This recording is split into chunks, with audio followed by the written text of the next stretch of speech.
Nithyanandam Paramasukadam Kevalam Jnanamurtim Dvandvatitham Gaganasatusham Tattvamasyaadilakshym Ekam Nityam Vimalamachalam Sarvadi Sakshi Bhutam Bhavatitam Trigunarahitam Sadgurum Tam Nama. Nithyanandam. I welcome all the viewers today for a special segment about the persecution. Many of you may have already heard that the UN, the United Nations, has recognized the ongoing persecution of the Supreme Pontiff of Hinduism, Jagat Guru Mahasanidanam, His Divine Holiness, Nithyananda Parameshwaram. Many of you have already heard the various stories from various survivors of the ongoing persecution of the Supreme Pontiff of Hinduism and the ASMT community over the past few days. We have reviewed and shared with you all the stories of the various victims who have undergone harrowing attacks at the hands of the neo-Hindutva extremists. As many of you have heard, the UN has recognized that the Supreme Pontiff of Hinduism and the entire ASMT community has been undergoing persecution over the past decade. The human rights situation for women and children in India is abysmal.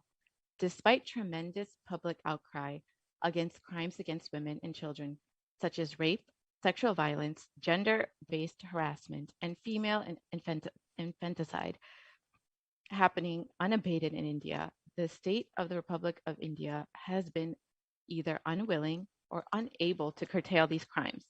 India is the most dangerous country for sexual violence against women.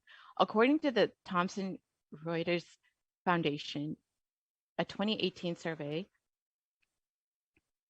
according to the National Crimes Records Bureau, the rape of minor girls increased by 82% in the year 2016, compared with the previous year. Sexual violence and brutal rape have been weaponized against minority women and children by extremist militant elements at the highest levels of governance. This weaponization of sexual violence targeting women and children is part of a more pervasive and systematic campaign targeting certain indigenous and spiritual traditions, minority communities, and their leaders, especially those from the linguistic and religious minority groups, and of dark-skinned people of indigenous spiritual traditions, and of ethnic native tribes, native Hindu tribes that have existed in India for millennia. One such indigenous spiritual tradition currently targeted for extermination by the neo-Hindutva extremist militants is the Hindu Adi Shaivite minority tradition in India. The women, children, and young girls of the ASMT community were the most vulnerable target of the neo-Hindutva extremists. The ASMT explicitly rejects extremism of all types. The extremist militant elements are opposed to ASMT's stance when it comes to the rights of women, including otherwise marginalized Dalit women, and the rights of members of the LGBTQ and transgender community. The neo-Hindutva terrorists, despite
Sorry for the technical glitch. As many of you have heard, the UN has recognized the persecution against the Supreme Pontiff of Hinduism and the entire Adi Shaivite minority tradition. As we have shared earlier, the ASMT community explicitly rejects extremism of all types. The extremist militant elements are opposed to the ASMT stance when it comes to the right of women, including otherwise marginalized Dalit women, and the rights of members of the LGBTQ and transgendered communities. The neo-Hindutva terrorists despise the Hindu women in monastic and priestly roles. The ASMT freely ordained women into sannyas, the monastic order, recognize the 11 genders, and perform specific temple rituals for gay marriage as per the 5,000-year-old indigenous spiritual scriptures. The ASMT represents one of the most progressive ideologies and is a target of persecution by the neo-Hindutva extremists.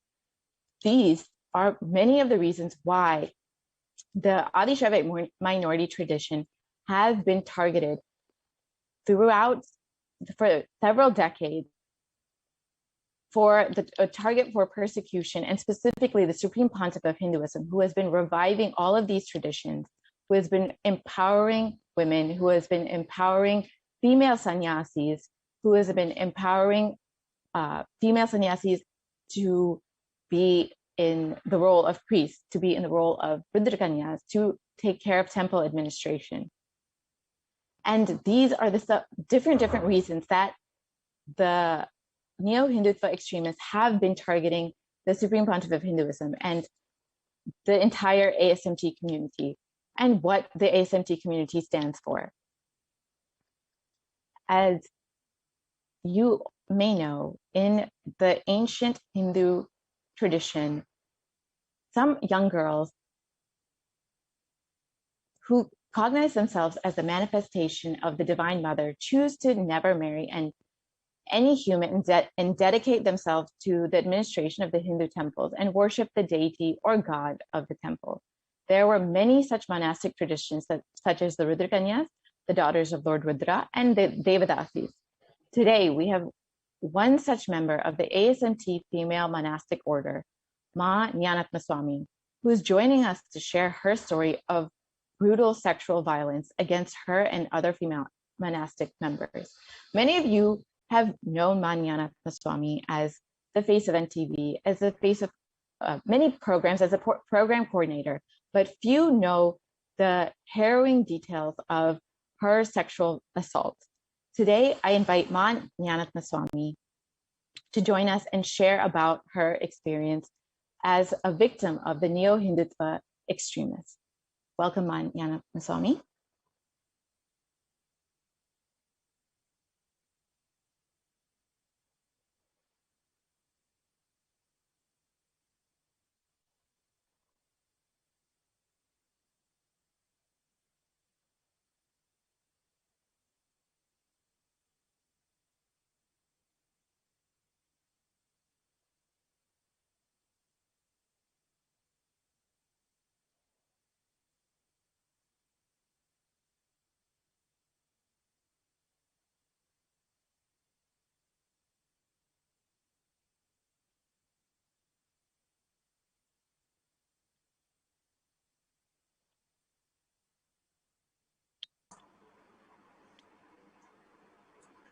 Nithyanandam Paramasukadam Kevalam Jnanamurthyam Dvandvatitam Gaganadadrisham Tattvamasyaadilaksham Ekam Nityam Vimalamachalam Sarvadi Sakshibhutam Bhavathitham Trigunarahitam Sadgurum Tam Namami.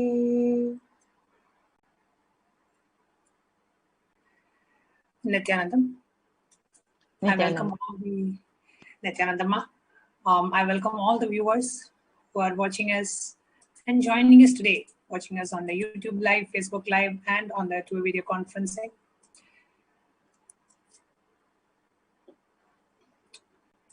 I'm sure many of you have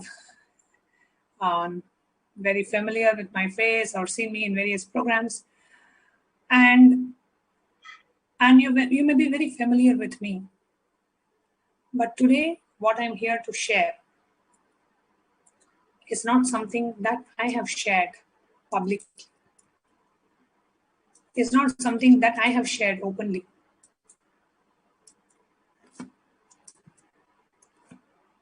Maybe a few times. At this time, when the United Nations has recognized the persecution of the Supreme Pontiff of Hinduism, especially with an emphasis on the persecution of the indigenous women, it has given me and given all my sister disciples, my Guru Bahans, it has given us all that courage and strength to come out in the open and share the horrific persecution that each and every one of us, we have gone through. The horrific persecution of the Supreme Pontiff of Hinduism and Kailasa. It is time we bring it out to the attention of the international community and the United Nations, recognizing the persecution of the Supreme Pontiff of Hinduism, our beloved Swamiji, and Kailasa is the first step towards this effort. Today, I'm here to share with each and every one of you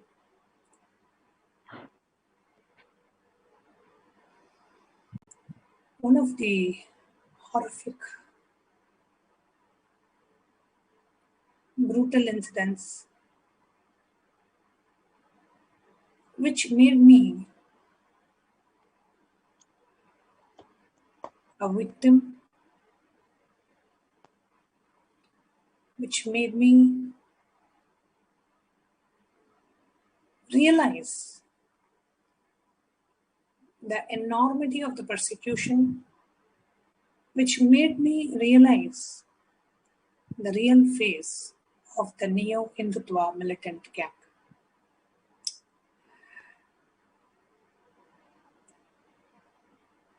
We had knocked every door of every media house, hoping at least one of them would present the truth as it is. We had knocked every police station, every court, every judicial remedy or every judicial recourse that we could utilize, hoping to be heard, hoping for justice to be delivered. It took 10 long years. Our efforts have come to fruition today, thanks to the constant support and the guidance and the blessings of my beloved Guru, our beloved Swamiji, the Supreme Pontiff of Hinduism. We were able to handle what happened to us physically, mentally, emotionally, psychologically, spiritually. What we, which is me and my fellow sisters, Sanyas sisters and Adinavasis, what we have gone through.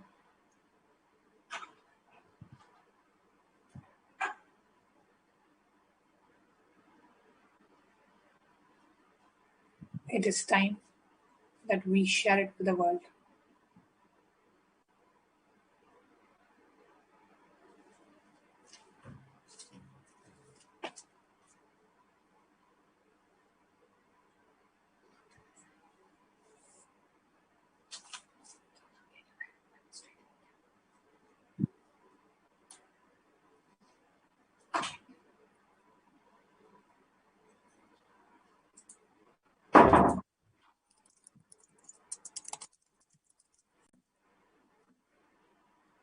Yes.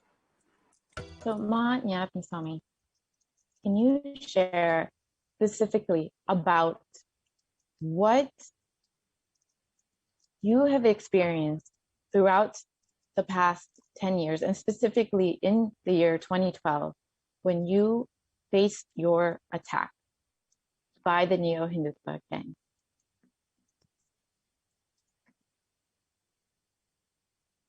Yes. And for those of you who are not very familiar, just a short, brief introduction to my path to where I am today.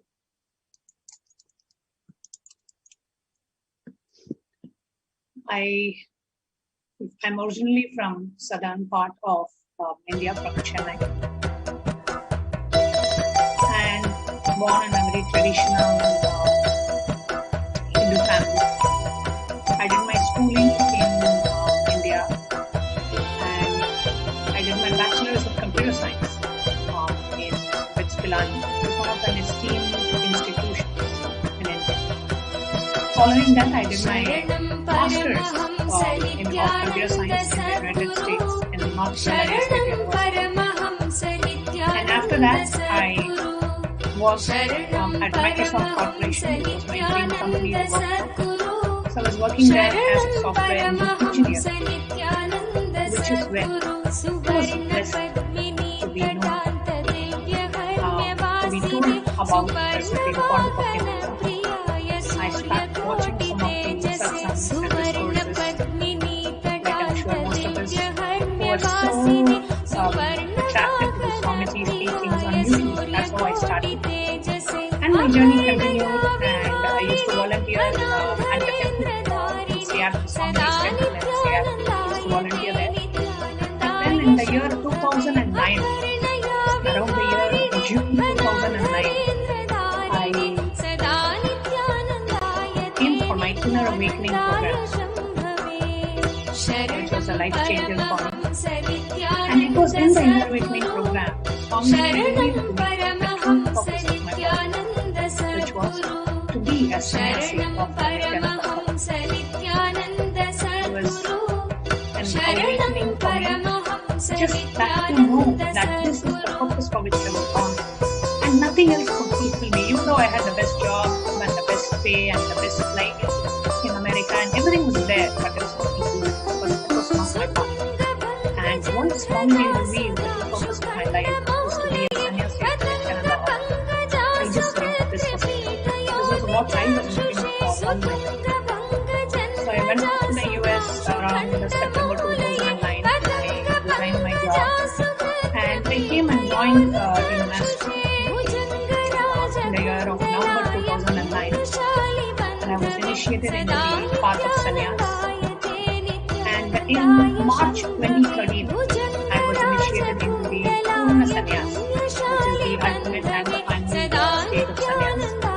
And I've been blessed to be living and have been personally trained by the Supreme Quantum of Hinduism since the year 2010. I've been directed under the direct guidance of the Supreme Quantum of Hinduism. I have an opportunity to coordinate more than 40 inner awakening programs, various programs, retreats of Kailasa.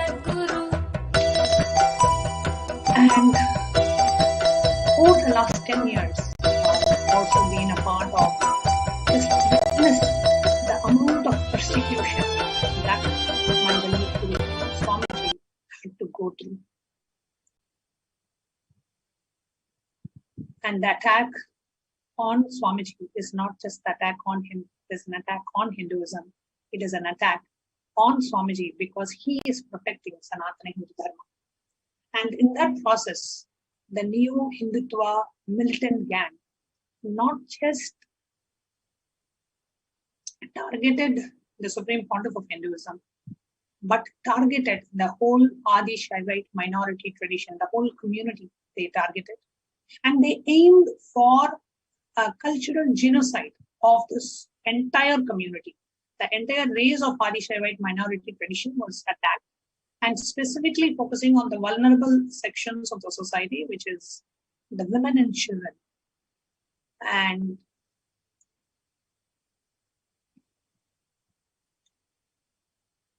Swamiji is the only Guru who has so openly fought for the rights of women, has revived the Hindu Sannyas Sampradaya, has revived the Rudra Kanya Sampradaya, has made us as priests and allowed us to worship or do the actual ritual in the sanctum sanctorum of the temples, and reviving all these were a part of Hinduism, However, over years of invasion and colonization, we have forgotten what was there in the original scriptures.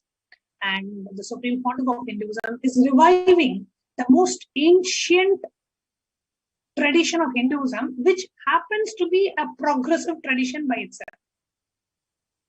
So it is not that Swamiji is making Hinduism as progressive. Hinduism is already progressive. It is an ancient tradition which is already progressive, which recognizes 11 genders, and which has an extremely progressive stance on women, and allows women to take up monkhood, allows women to do the priestly duties and perform. And because Swamiji is reviving the Hindu sannyas female order and reviving the Rudrakanya Sampradaya, Swamiji had been and is still a target of relentless persecution.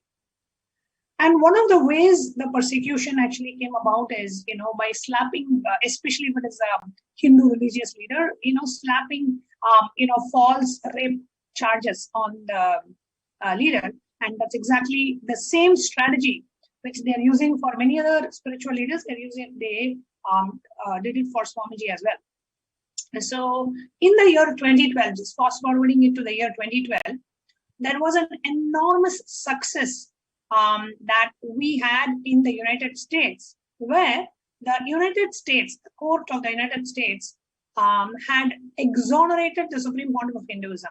So this female false rape victim, who was falsely alleging that the Supreme Pontiff of Hinduism had raped her, 100 times in 5 years, and all these baseless claims, were completely dismissed in the US court, and she was actually a US citizen. She had complained in the US. So the US courts completely dismissed her claims and put a $500,000 defamation fine on the false rape victim. So there was an amazing success in the US where they could not hold on to persecuting the Supreme Pontiff of Hinduism, and the truth prevailed, the justice prevailed. And we wanted to share this news with the world. And at the same time, the US court had released the original medical records for the purpose of the Indian courts and for the case that was happening and the persecution that was happening in India. The US courts had summoned the medical records of Hatti Rao, which very clearly showed that this false victim was a carrier of 4 highly sexually transmittable diseases. So these two, one side, the US courts have actually exonerated His Divine Holiness, and on the other side, the medical records very clearly show that whatever she is alleging is completely baseless, and the whole false rape case against the Supreme Pontiff was about to be quashed. This was way back in the year 2012. So a press meet was convened to share this truth with the world, to share the truth that the Supreme Pontiff has been exonerated in the US, where the false rape victim is a citizen of, and the US courts have slapped a $500,000 fine on this false rape victim. So the whole thing was done just to defame the Supreme Pontiff, and at the same time, her medical records very clearly show she is a carrier of a highly transmittable, sexually transmittable diseases. So this was the reason why a press meet was called in the Bengaluru Adinam on the 7th of June 2012. And we wanted to share this exciting news with the world, so the world knows that what is happening to Supreme Pontiff of Hinduism is a religious persecution. And he is not a rape accused, but he is a persecuted religious leader. So that's what we wanted to share it with the world. So we had invited the press and the media and all the media personnel to Adi Kailasa Serving Abhita to convene this press meet. And it was a very happy, momentous event, so that we could share this, so that the world can know the persecution that was slapped on the Supreme Pontiff. However, something completely unexpected happened on that day.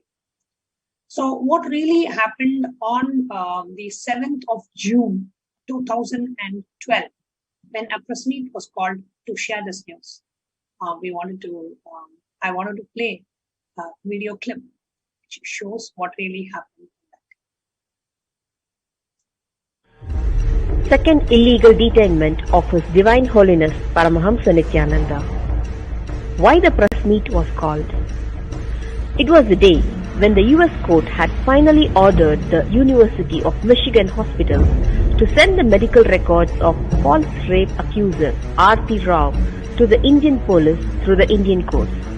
The medical records were a clinching evidence to prove the innocence of His Divine Holiness, as they would reveal R.T. Rao's 4 highly contagious and incurable sexually transmitted diseases, variations of genital herpes or herpes 2, which His Divine Holiness has never had.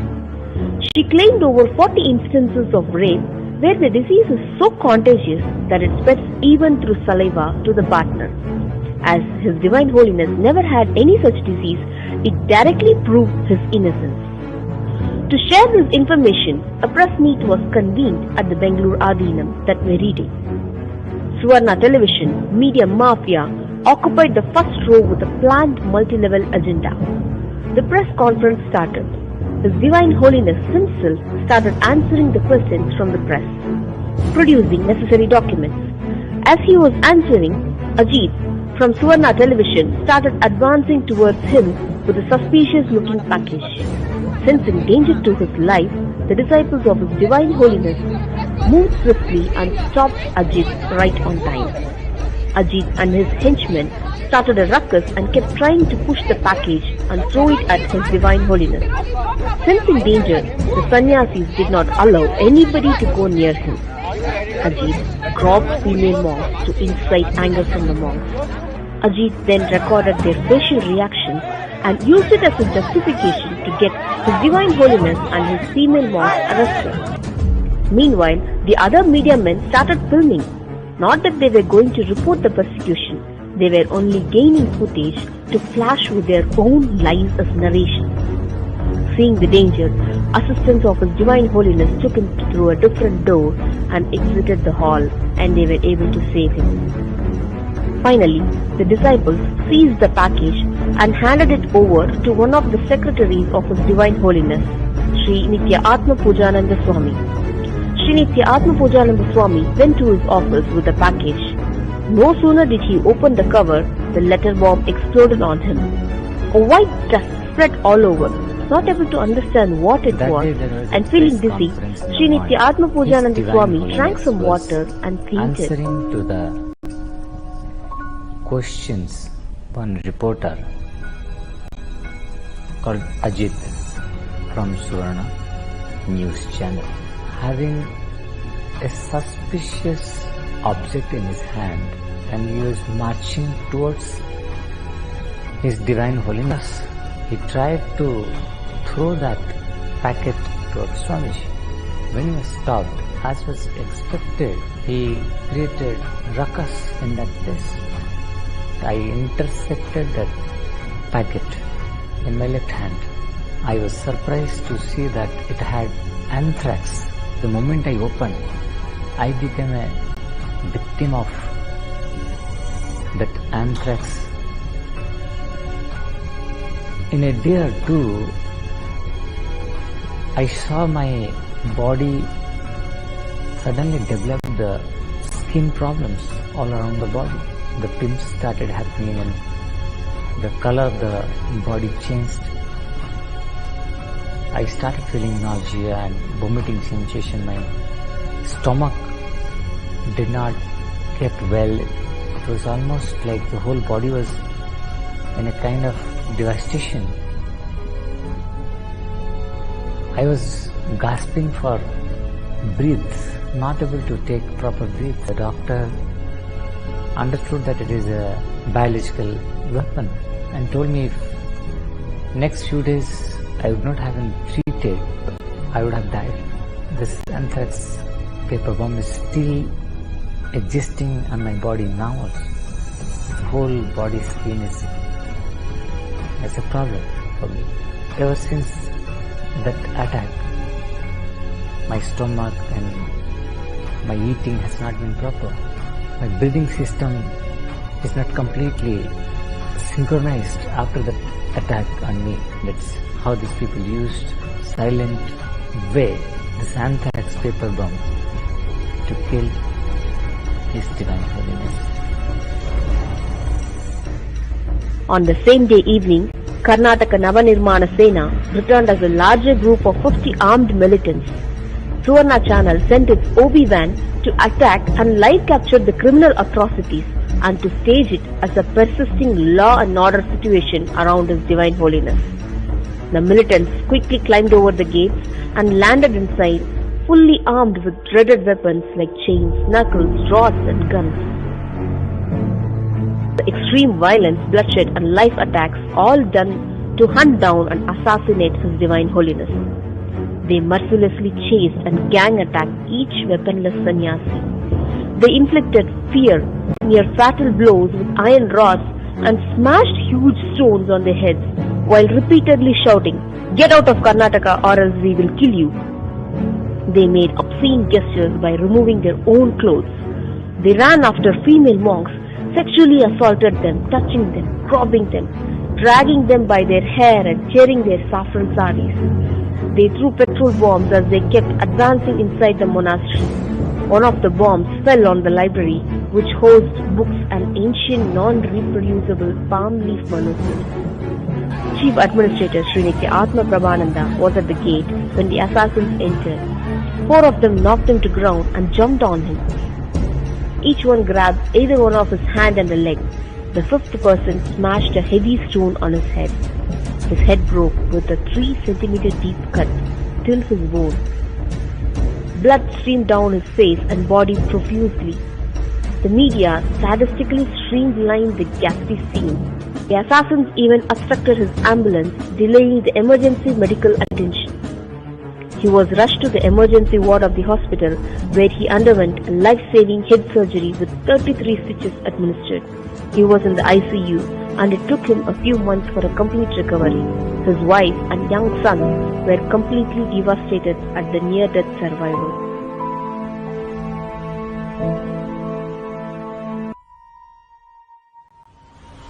Assassins attacked Ma Nithyananda, a single unarmed female sannyasi, molesting and pulling her clothes.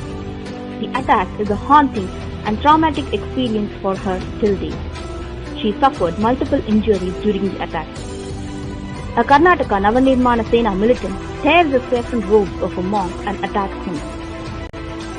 Sri Nithyananda Swami, a youth who had just embarked on his spiritual journey as a monk trainee, was brutally manhandled, seized and attacked with rock stones hurled by the assassins.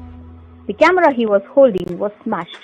He received a blow on his face, causing profuse bleeding which required multiple stitches. Sri Nithyananda, a male sannyasi, was attacked simultaneously by 4 militants. He received merciless blows and sustained heavy injuries. The attack left an everlasting impression on him. For every single resident, the mercenary mob had a group of life attackers trying to kill them on the sacred soil of love and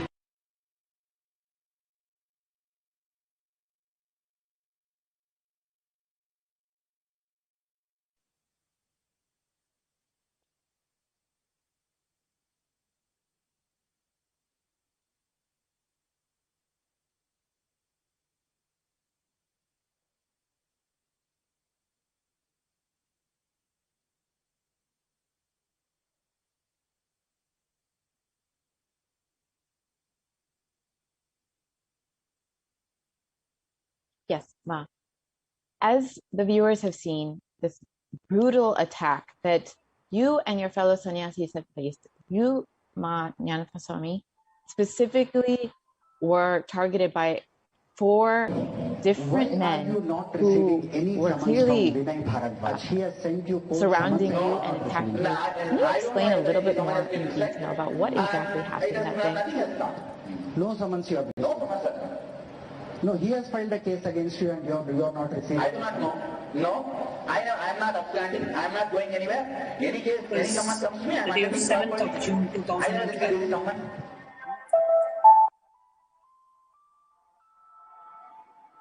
A day that I can never forget in my life.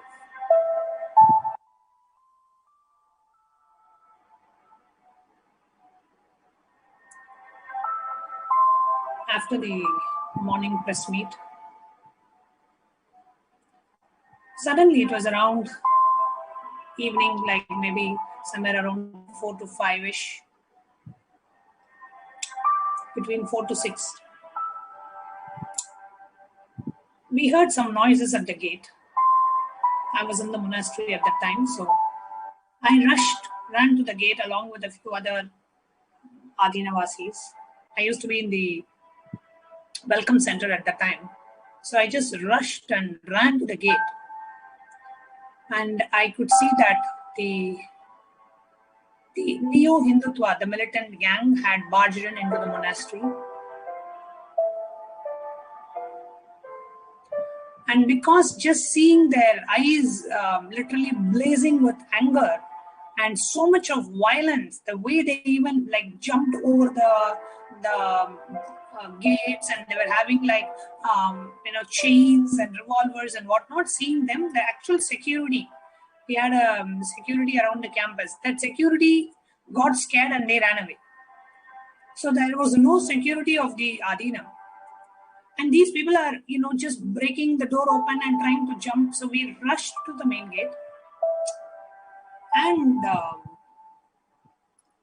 all of them there were nearly hundreds of men jumping over the gate and coming in and attacking maybe a few sannyasis. At least I could say easily 40 to 50 men when I went, and more were just coming in. So yeah, it could easily be about 100 men who had planned to attack. So I ran to the gate and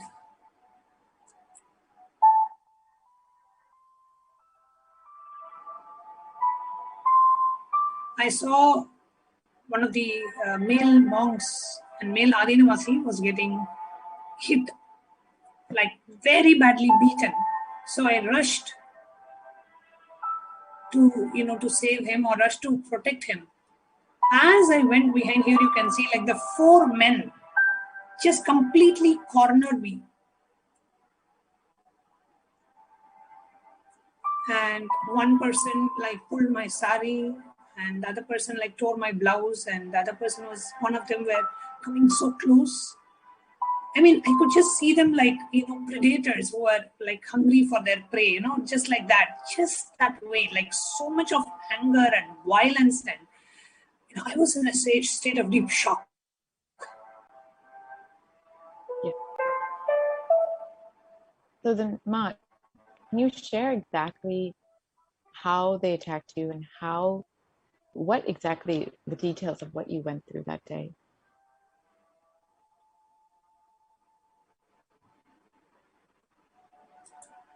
So they basically just cornered me, and this was actually being live telecasted on a national media channel. As female Hindu sannyasi being like sexually assaulted and being raped. One person was, just groping the body wherever he thought, and with a torn blouse and with a sari being literally being pulled away. And while this is all being broadcasted for the world to see. Yes. And that's exactly the same visuals, just a part of it that we are showcasing now, just a few seconds.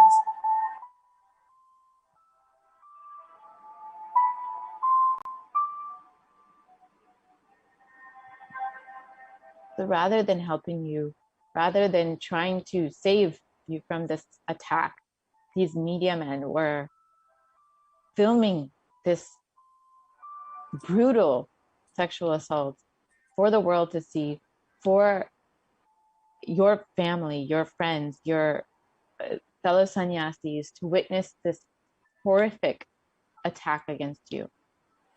Actually, it was all a plan. So the Neo-Hindutva were hand in hand with the media. So the media, they came along with the media. So the plan was that they will have a live streaming van, and they will have the Neo-Hindutva, these gangsters. So the gangsters will go and beat and destroy and kill and murder and rape and whatnot. And at the same time, the TV channel will be live showcasing what's being happening in the monastery, just to kind of like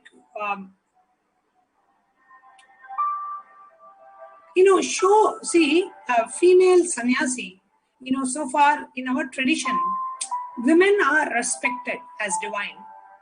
And especially if somebody is as a female sannyasi, there is so much of respect and reverence is given to them.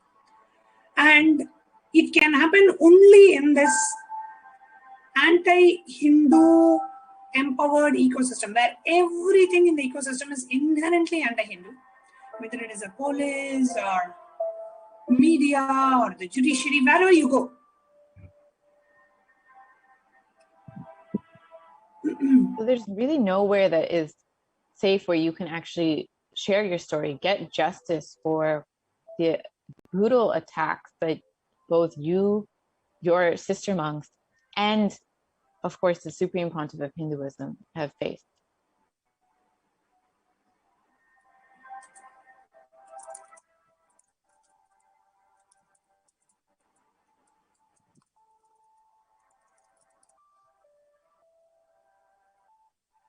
We actually went. We went to every, tried going to every media channel and we sent a press release to all the, printed newspapers. Why and are you not receiving any summons from Vinay? We approached police and we approached the court, and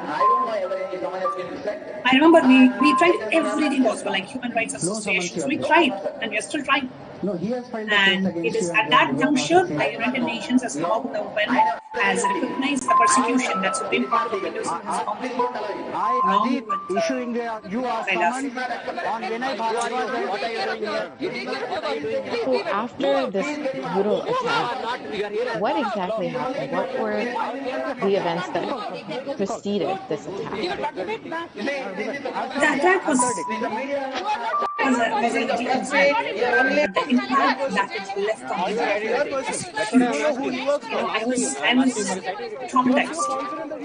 Because we are in the Hadinam in a very extremely blissful, protected, caring ambience, and living under the protection of the Supreme Pontiff. And that evening, what happened? Completely tore me apart. It traumatized me. I was going through so much of trauma, heaviness, the mental heaviness. What is happening? Why there is nobody there to protect us? Why is there nobody there to protect the gurus and their organizations which are being targets? So anyway, after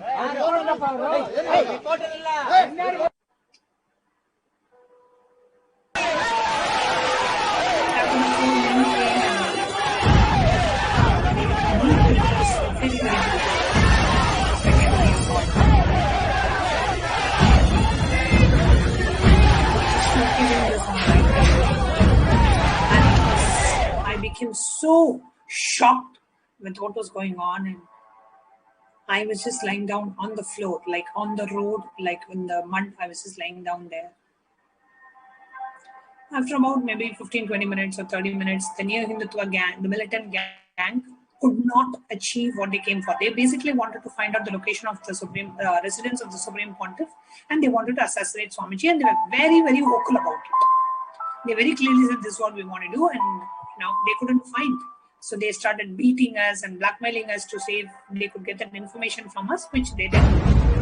So they felt like, okay, none of this is going.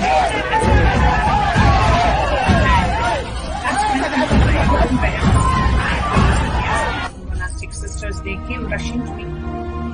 They took me to the residence, the apartment, and was given some water. I couldn't talk.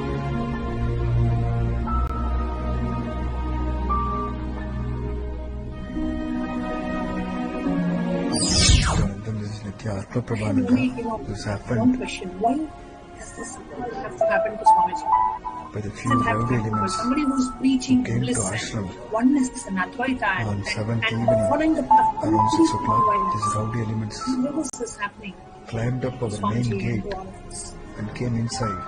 And while I was talking to them, trying to And pacify the only and thing trying to that explain, really brought they me back suddenly was started just hitting thinking us. about the Supreme Pontiff. How in 2010, how the Supreme Pontiff was illegally arrested and tortured at the Holding my prison. hands given cardiac pushed arrest me inducing in the ground, and one person took a huge stone injections in the one name heavy of stone and medical tests, and thrown so much abuse was done to at me, Swamiji's and body. it Yet, hit me in the Swamiji went through all of that powerfully. forehead. At every point in But a time, big taking injury, action heavy that injury with a lot of, that is right, lot of blood. taking the right course of action, but not allowing that to, feel powerless and moving away from the space of Advaita and completion. So that's what Swamiji has taught us. ನಿತ್ಯಾನಂದನ ಪಟ್ಟ ಶಿಷ್ಯರಾದ ಮನಿಷಾನಂದ, ಅಚಲಾನಂದ, ನಿತ್ಯ ಶಾಂತ ಎಂದಿನಂತೆ ಸ್ವಾಮಿಗಳನ್ನ ಸಮರ್ಥನೆ ಮಾಡಿಕೊಂಡ್ರು. ನಿತ್ಯಾನಂದ ಅಂತವರಲ್ಲ, ಅವರು was so against and anti-Hindu, and they just wanted to finish off Supreme Pontiff of Hinduism because each one realizes that the Supreme Pontiff is the last lamp of Hinduism. So Swamiji has been a consistent and target of this relentless persecution. So anyway, so I was taken and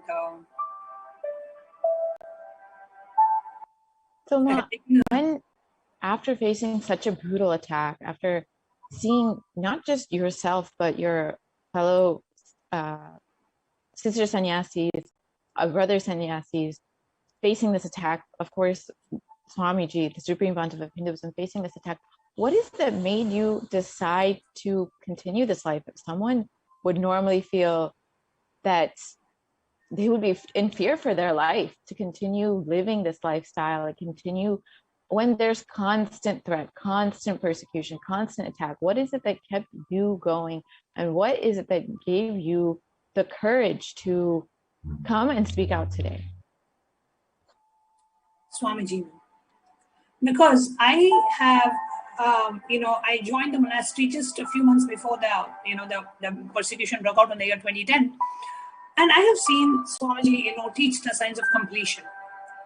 But when the whole persecution happened and so much of injustice was being done to Swamiji, so many baseless claims and rumors and whatnot were slapped on the Supreme Pontiff, Swamiji, exactly like everything that he had taught us, we could literally see that in action, right?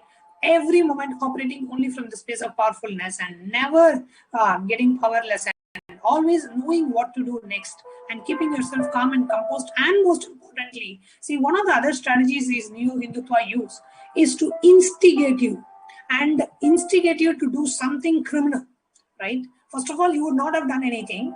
They come and they attack.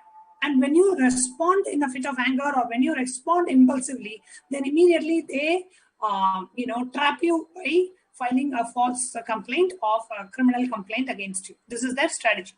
So Swamiji knew this very well. And from that time, Swamiji has told only one thing, right? Never resort to violence. Only follow the path of non-violence. Let us bring out what has happened to us to the community. Let us share with everybody what has happened to us so that we could get the international recognition of what has happened. So that's what we did. And it was only Swamiji who was the foundation for us to, he was the only anchor point that we all had. Just seeing Swamiji go through this and his commitment for his disciples and for his mission and for the revival, he had to go through so much of attack and persecution, and we felt like what we are going through is nothing compared to what the avatar of Parameshwar himself has been subject to go through. So that's what kept us going. That's what gave us the mental strength to just stand up and do what needs to be done.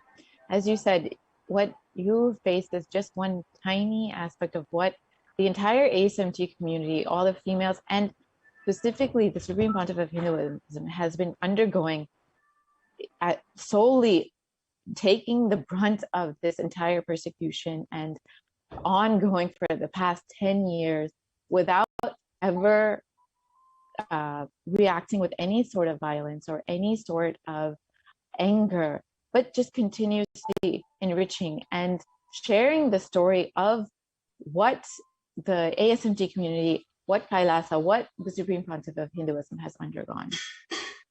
So Ma, after this attack, were you able to get any form of justice? Were you able to file a case against your attackers? and get justice in the courts? So that day after, I was able to compose myself. That very same day, I wanted to go to the police station. It was pretty late in the night, but I wanted to go to the police station that very same day. I didn't want just one more incident of this happening to me or to the Supreme Court or to any of the Adinavas. So I went to the police. I registered a complaint. This was in the year 2012, and now we are in the year 2021. Till date, no justice has been delivered in this case. So after 9 years you've been waiting, and the only sign of justice is this recognition by the United Nations for the ongoing persecution. But your individual attack, like many others, has still not gotten justice in the courts in India.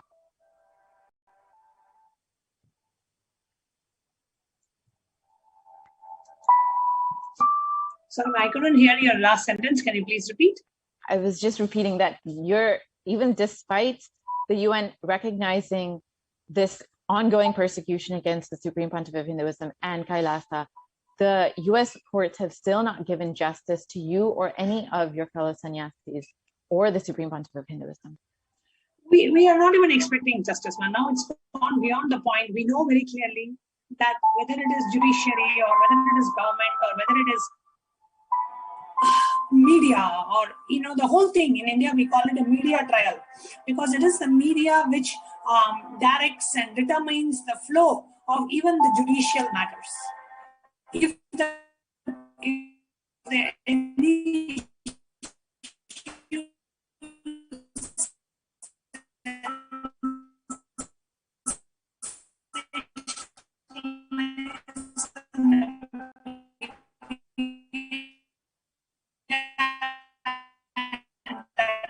it's kind of more attention, and it has a lot of public reading and supporting the news. The Hindu leader and make Hindus believe that narrative is true, and basically it's like making people believe that it's a mad dog and then kill the dog, right? Because once you kill the dog, you will only feel, oh, you've done something good by killing a mad dog before it goes. And why?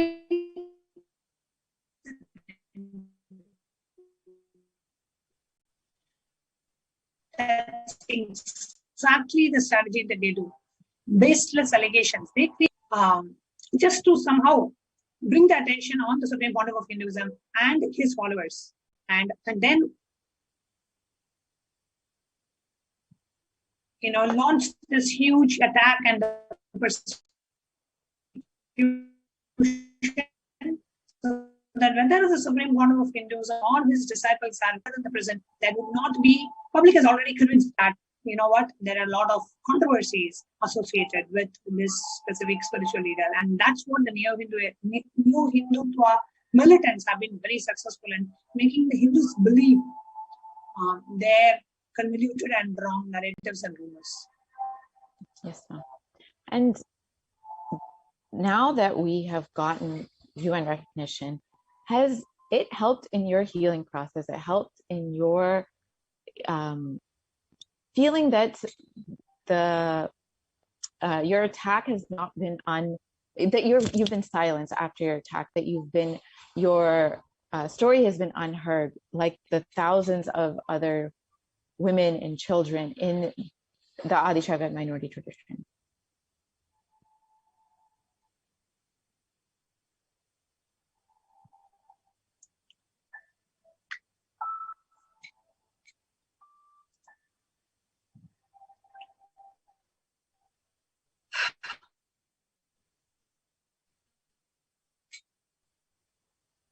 We had approached revenue only after 10 years now. The United Nations has recognized, and that's why we are extremely happy that United Nations has recognized the Kailasa nation, has recognized the persecution that was happening to Supreme Pontiff and to his disciples. And we did not want to stop. We were like, we are not, Swamiji had very clearly told, it is the responsibility of us as Hindus and as disciples. We need to showcase what has happened to us to the world. We need to be able to tell them and show them with evidences what has been done to us. And today it has come to fruition, and we're very, very, very happy for that. Yes, and it's one thing that everyone needs to know, all the viewers, all the Kailashans need to know, is that this story of Ma Nyanatma Swami is just one story of the millions of Hindu women, Hindu children who have undergone persecution, who have undergone attacks, rapes, assaults over the past thousands of years, and over the last decade, of all the women in the Adi Shaivite minority tradition who have undergone similar situations. You are just one voice who has come out to speak and share your story today.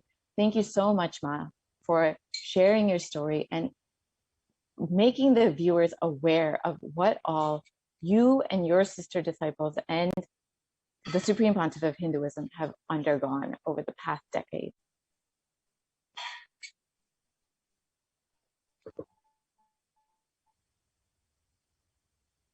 Today I shared my story with you, the videos of my attack. However, it is not just me. Like me, there are hundreds of sannyasis who are still there. And we will be continuing to share many of the persecution that each and every one of us have gone through. So in the upcoming segments, we will be having many other sannyasis who have been victims of this horrific persecution come online and share with all of us. Thank you so much, Ma. Thank you, Ma. Again. Thank you all, dear viewers, for joining us today and hearing the harrowing story of Ma Nyanatma Swami and the attack her and her sister sannyasis have faced in the 2012 attack on the Supreme Pontiff of Hinduism. Please join us again tomorrow evening, at the same time. Thank you. Nithyananda.